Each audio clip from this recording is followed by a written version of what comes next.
Mr. Jake Abernathy, thank you so much for being here today with us and sharing a little bit about your adventure, your journey, your story about how you got involved with the pavement business. Everyone, my name is Judd Burton, President of Asphalt Kingdom, and welcome Jake Abernathy, Doctor Asphalt. Happy to be here. Awesome. Appreciate you being here. No problem. So Jake, just quickly, what made you start Doctor Asphalt? So I started Doctor Asphalt in college, ultimately because I needed money to pay for tuition. Same with my partner. So we both had done asphalt in the past. And so we were looking for something to do in college, and we both knew how to do, sealing, or so we thought. So we started that our sophomore year. Didn't think it would be something that I would follow for the rest of my life. But at the time it was to make money. But now it's, something I'm going to do for the rest of my life. So Building a real company. Yeah. Yeah, right on. That's fantastic, man. So initially you were trying to essentially fund your education, your tuition. Yep. Through seal coating. Through seal coating. That's incredible. And at the time, I didn't know how fast it would take off. So once I saw that, I knew it was something to keep following. Right. Now, with your business, what I understand from conversations with you is you're not trying to be the lowest bidder. Is that right? Absolutely not. So you're really trying to be the highest quality type service company that's going to be providing the highest level of quality output. Is that right? That's correct. Tell me a little bit about that. Why are you not shooting for the lowest price when you're bidding, but instead focusing on quality and pricing your services at a level that is where it needs to be for you to be able to grow? Yeah, well, I mean, usually when you're the lowest bidder, you get tied up in cutting corners because you still need to try and make a profit. And so when things go wrong, you're going to end up starting to cut corners, and that's where the bad reputation comes in our industry. A lot of people get the low bid, and they choose the low bid because it's the lowest price, and then their job isn't satisfactory because they start cutting corners, they water the sealer down, stuff like that. And like I said, that's where the bad rep comes. So we want to be a part of changing that idea of what contractors are like in the asphalt industry. Right. And we've had a lot of discussions this last week here at the Gold Digger Retreat about a change, adjusting this industry and really helping to improve the quality and service levels that we're needing to output in order to really build a solid industry that's respected by the actual clients. Right. Right. So essentially, if there are contractors in the industry that are watering down sealer and cutting those corners, they're looking for quick, instant gratification type of solutions and enabling them to fill their pockets quickly. Right. But it doesn't build long-term loyalty. Is that right? Right. They're not looking for the long-term business model. They're just looking for money for the weekend, or just quick profits. So for somebody starting in the business, obviously you'd recommend going the quality route and pricing it at levels that are at the higher end of the industry standard, so to speak, in those pricing ranges. Is that what you'd recommend? To be honest, I think when you're starting, maybe you should be a little bit on the lower end. You don't have to be outrageous where you can't make any money. But when we started, we were, on the lower end, but we still did a good job. And that's how we got all of our good reviews. We have 0 bad reviews. And that's how we got our word of mouth going. And so now we're able to raise the prices because of that. But I think you do need to be maybe a little bit lower when you start, just to start doing jobs and showing people that you can do a good job. And then you can raise the price. Makes a lot of sense. So what you're doing is you're building credibility, establishing your company through providing excellent quality, not cutting corners, but maybe pricing it a little bit lower just to get the momentum rolling. Yeah, yep. That's awesome. That's great advice for anybody starting an asphalt maintenance company. I definitely recommend that you think about that. Also, another question I know that a lot of people will have for you, and they do in the industry for people starting out. What were your biggest challenges if there were a couple challenges in year one? What would they be?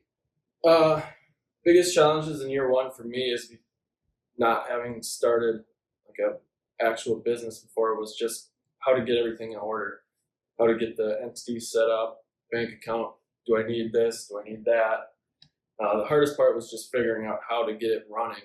And then I would say also finding the money to do it, because I had a lot of student debt.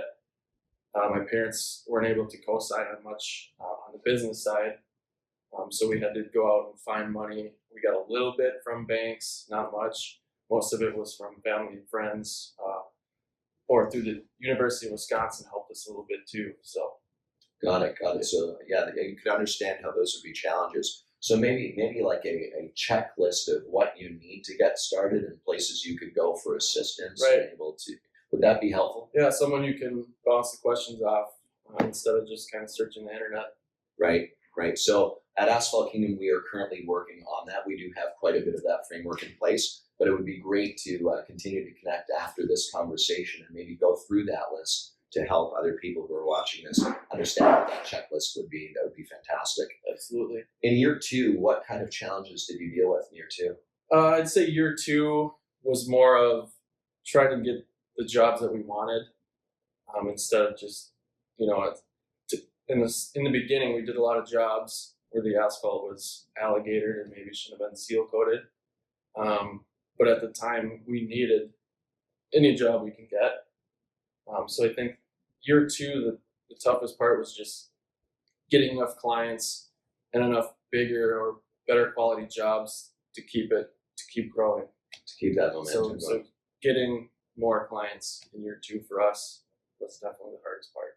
So maybe learning additional ways or different ways to maintain that pavement asset. So if they're just hairline cracks versus alligator cracks, those kind of things, just really knowing what kind of product applications there would be and stuff, Yep. and then being able to ultimately find the right clients to keep that momentum going, so you could go into year 3. Mm-hmm. Now, in year 3, what kind of challenges would you say you had, or would they? Year 3, we grew 100% each year.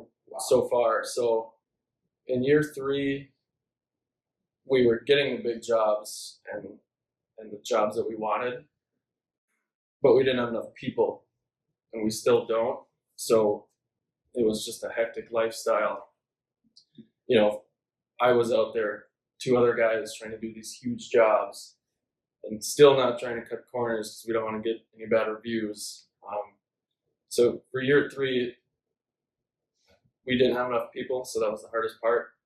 And that's still something that we need to work on. We want to keep growing. So finding staff, resources to essentially help you with that growth trend that you're on.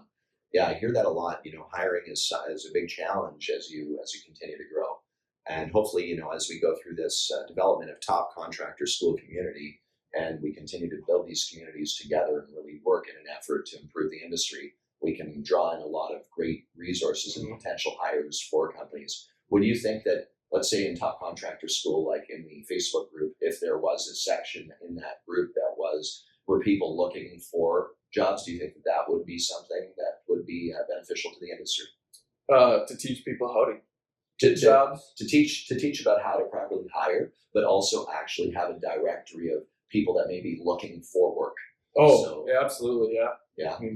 I would use that for sure. Yeah, we're going to be working on that as well, so that's exciting and upcoming as well. So it's interesting as we go through these discussions. What we're doing is we're identifying problems that we can ultimately find solutions for. So it's interesting if you listen to Jake's adventure here, year 1 through year 3. There's been growth all the way through and new challenges. In business, we always have challenges that we're confronted with, but the goal is to obviously work together and really identify what those are in order to find the solutions and improve and grow your business.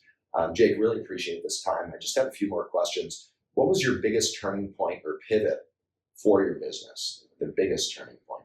Yeah, honestly, the biggest turning point was meeting people like you and Brian in the Top Contractor School. I really didn't take this business seriously until the last season, and that's kind of when I met you guys. Just getting the right people around you, I think, was the best move for us, because there is a lot of negative people in the industry who will say, stay small, don't do this, don't do that. When people in Top Contractor School, and everybody here says differently. So getting the right people, getting the advice from the right people has been the best move for us. And that is so awesome, and honestly, like overwhelming sense of gratitude towards you for that share, and I can feel how authentic that is. And I want, on my side, I want everybody to know who's watching this that we are here for you, and you don't need to feel like you're alone, because it's very easy to feel as though you're alone. We've had a lot of conversations like that, Mm-hmm. and to know that you can reach out and know that there's going to be a helping hand when you might, take on a big gulp of water and you're having a hard time breathing, if you know what I mean. So just know that we're also here for you watching, for anyone watching. If you could do one thing differently, what would that be? From the time you started until now, one thing. I would have spent more time on learning how to train my people and being able to delegate. Even still right now, I'm a perfectionist, so if I see somebody not doing it right, I'll just kind of take it over, do it instead of teaching them and letting them do it. So that's something I need to work on, and if I could go back, I would spend more time on that. But now that I know that I need to, I'm going to, spend more time learning and implementing that. That's incredible, man.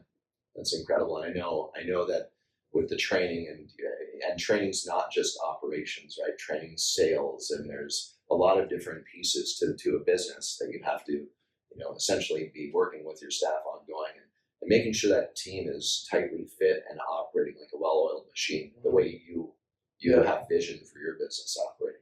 Which brings us to the last question. What is your vision for the future of Dr. Asphalt? Where do you want to grow this? Yeah, so I honestly want it to be a really big company. I want to move it more into paving. I like machines, just the thought of it, and more of the longevity part of it. With sealer, it's very important, but it wears off eventually, much quicker than an asphalt job deteriorates.